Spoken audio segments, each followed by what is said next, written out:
আজকে আমি আপনাদেরকে তৈরি করে দেখাবো কাঁঠালের বিচির একটি সুস্বাদু ভর্তা। এখানে কাঁঠালের বিচি 1 কাপ নিয়েছি, মরিচ স্বাদ মতন, লবণ স্বাদ মতন, হলুদ গুঁড়ো স্বাদ মতন, একটা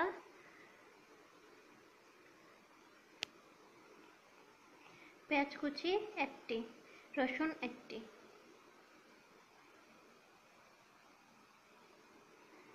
প্রথমে আমি একটি ফ্রাই প্যান নিয়ে নেব। প্রথমে কাঁঠালের বিচিগুলো দিয়ে দিলাম, তারপর মরিচ, পেঁয়াজ রসুন কুচিগুলো দিয়ে দেব।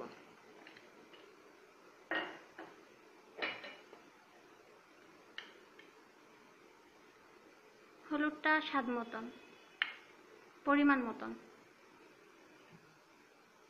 লবণ পরিমাণ মতন। এরপর আমি তেল দিয়ে দেব।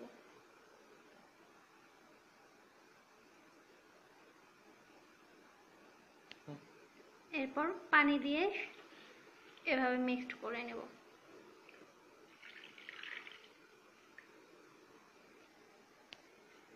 এরপর আমি কাঁঠালের বিচি সিদ্ধ না হওয়া পর্যন্ত জাল করব।